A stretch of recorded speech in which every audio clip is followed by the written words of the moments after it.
Қазақстандық ырчы, композитор Құдайберген Дин Мұхаммедке Қырғыз Республикасының ел артисті ардақ намы ұйғарылсын. Қырғыз Республикасының президенті Жапаров Садыр Нұрғожаевич. Құрметті бір туғандар, құрметті Садыр байке, президент мырза, сізге шын жүректен мың мәрте алғыс айтқым келеді.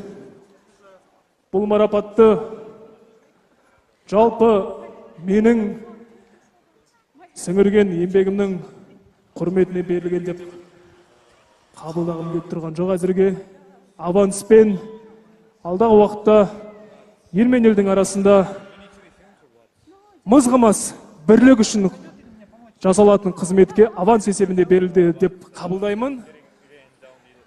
Бұл біздің қазақ пен қырғыз халқының үлкен достығының символы деп білем.